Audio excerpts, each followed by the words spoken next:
Et place à notre rubrique des sports. Elle est majoritairement consacrée ce soir au football et à la Ligue des champions d'Océanie. Bonsoir Martin Charmasson. Bonsoir Lorlaï.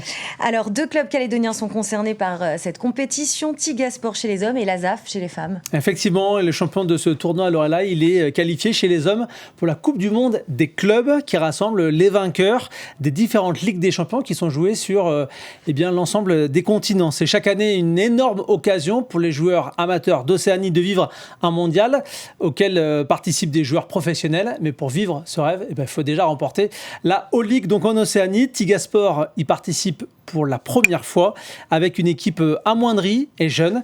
Au Vanuatu, elle a perdu son premier match ce midi contre les Tahitiens de l'AS Pirée. Résumé.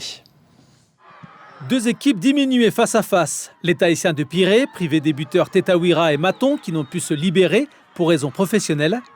Et Tigasport sans ses milieux Wakanumune, Wadra et Beharune blessés. On ne joue que depuis 6 minutes. Le triple champion de Polynésie frappe fort.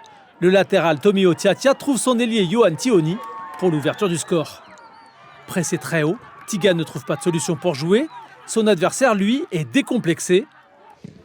À la 25e minute, incroyable coup de canon en demi-volée du stopper Tevaitini Teumere 2-0.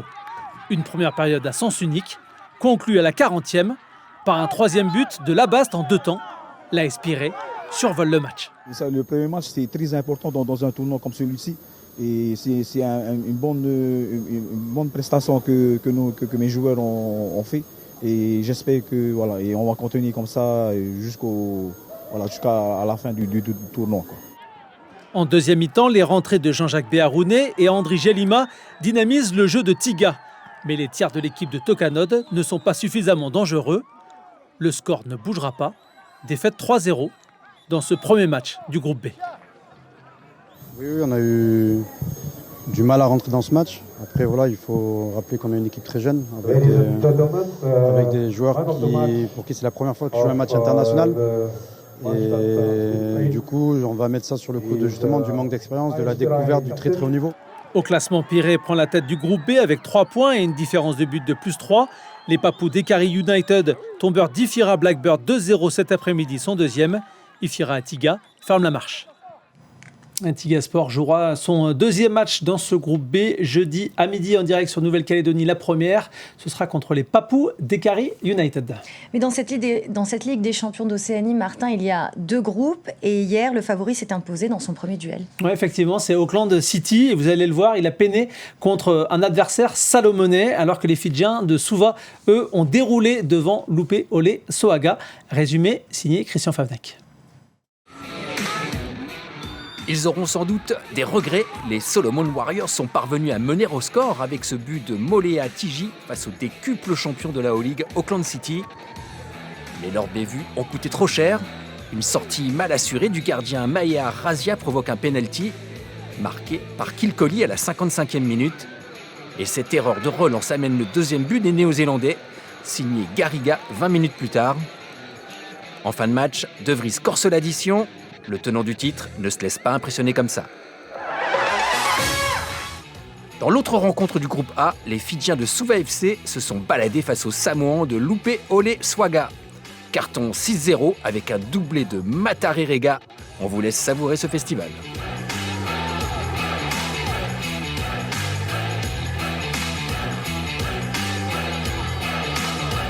Au classement du groupe A, premier Suva devant Auckland City grâce au goal à virage. Lupe Ole Soaga est très mal parti. Et la Ligue des champions d'Océanie de football, elle est de retour chez les messieurs. Mais grande nouveauté, elle va également concerner les féminines.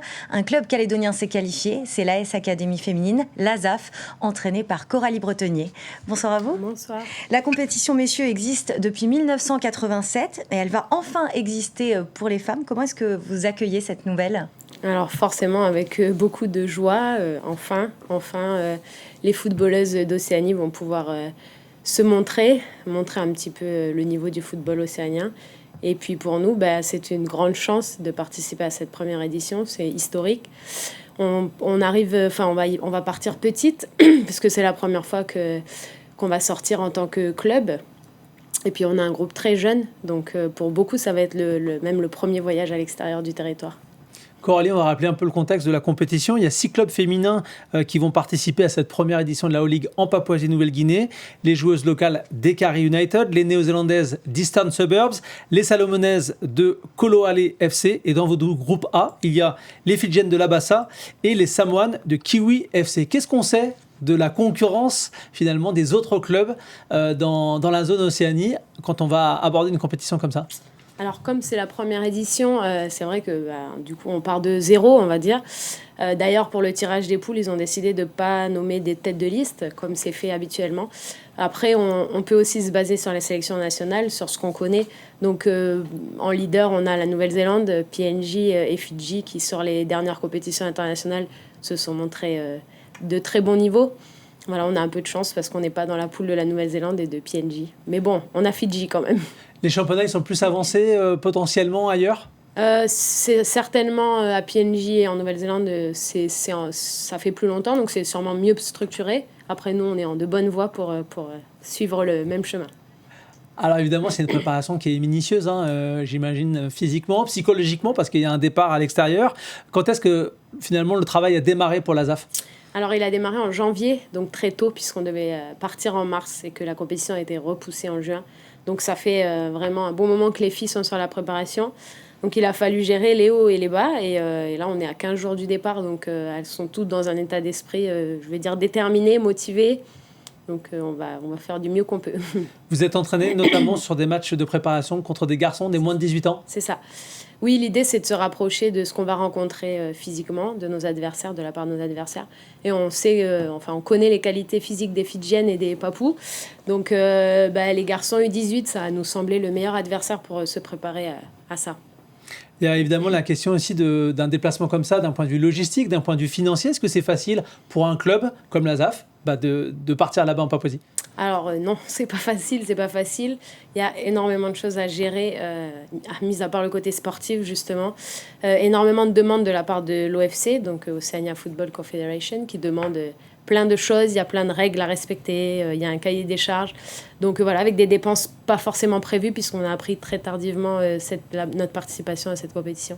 Donc oui, c'est assez compliqué. Puis il faut tout gérer, vu qu'on n'est pas une sélection, mais un club. Donc, il faut emmener le staff médical aussi. Enfin, il y a beaucoup de choses à gérer. Donc, on fait un appel, en tout cas, à ceux qui ont envie de nous soutenir pour cette compétition. Ça serait bien. Voilà. Coralie Bretigny, merci beaucoup. Merci. Merci et bonne chance à la ZAF dans cette compétition. Et on passe au résumé du week-end, Martin. Effectivement, avec parmi les événements phares, il y avait le meeting mobile de natation au Cercle des nageurs calédoniens, l'ouverture du championnat de rugby à 7 pour les jeunes, Éric Dufour et Gaël Decheverry. Le meeting mobile, c'est d'abord une fête de la natation, une journée de communion entre le public et les nageurs de toutes les catégories d'âge. Et cette année, le club a pu renouer avec une tradition. Les nageurs invités ont effectué leur grand retour. On avait à cœur de recommencer effectivement avec des nageurs qui viennent de l'extérieur. Pour nos nageurs calédoniens, c'est toujours un événement, c'est toujours un plaisir, il faut se mesurer. C'est un petit air d'ailleurs, un petit air de compétition qui peut-être, il y en a qui ne nageront jamais en France ou jamais en Australie. Donc c'est une expérience effectivement inouïe pour eux, quoi. La star du week-end, c'était Jérémy Stravius, ancien membre de l'équipe de France et spécialiste nage libre, dos et papillon. Un ancien champion du monde et champion olympique qui goûte encore le frisson de la compétition et l'ambiance autour des bassins. On reste compétitif dans l'âme, donc il y a toujours ce jeu et cette envie de tout donner. Sinon, il n'y a pas de plaisir, il n'y a pas de passion encore. Moi, si je nage encore un petit peu, c'est vraiment pour ça, parce que j'adore ce sport. Et que je trouve que j'ai des beaux restes encore pour l'entraînement que je fais.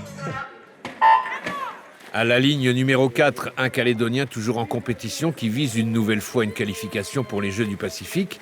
Thibaut Marie apprécie ces compétitions conviviales avec des enjeux modérés. Je prends vachement plus de plaisir qu'avant parce que je m'entraîne 3 fois par semaine avec quelques muscles par-ci par-là. Donc quand on se met après dans l'eau et qu'on sait qu'on est moins entraîné, on a vachement moins de pression.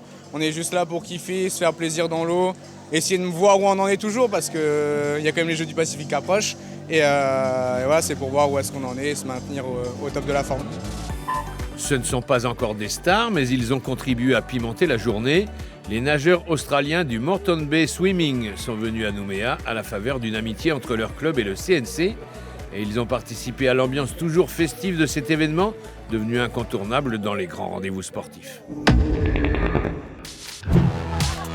Le championnat de Calédonie des jeunes de rugby à 7 a débuté samedi sur les terrains de Rivière-Salée avec toutes les catégories de 14 à 19 ans. Ici en bleu et vert, l'URCD, l'Union Rugby Club de Dabéa, opposé ici au vert et noir du petit train de Païta. Le début de saison a été retardé par la météo, mais la qualité du rugby proposé par ces jeunes est toujours présente depuis plusieurs années. Le fruit d'un accent mis sur la formation des jeunes dans les écoles de rugby, et notamment celle de Dabéa. Ils veulent tous aller à l'URCD parce qu'ils ont un projet sportif. Mais ça n'empêche pas que nous, les clubs, que moi, comme ils sont jeunes, on essaie de travailler avec les clubs autour. On essaie de finaliser ces gamins-là pour qu'ils puissent rentrer surtout dans le pôle d'espoir. Toujours l'URCD, mais cette fois face au Blanc du Crec, le club de rugby éducatif et citoyen chez les moins de 19 ans. Encore une fois, du jeu plaisant pratiqué par des jeunes de plus en plus convoités par des recruteurs pas toujours bien intentionnés des clubs métropolitains. Il y a des gros potentiels. Il y a une formation qui commence à un petit peu être de plus en plus performante. Il y a beaucoup d'intérêt de part des clubs, des agents recruteurs, comme on en voit souvent, parfois même un petit peu trop souvent sur le bord des terrains. Mais il faut faire très très attention à accompagner tous ces jeunes qui partent. Et il ne faut surtout pas, à mon avis, les faire partir trop jeunes, tant qu'ils ne sont pas dans une structure qui est parfaitement cadrée et encadrée. Coup d'envoi réussi pour ce championnat à 7 avec des équipes souvent composées de joueurs issus de plusieurs clubs. L'état d'esprit collectif à la hauteur de la qualité du jeu. Voilà, c'est la fin de cette page sportive. Vous retrouverez la semaine prochaine Alex Madec.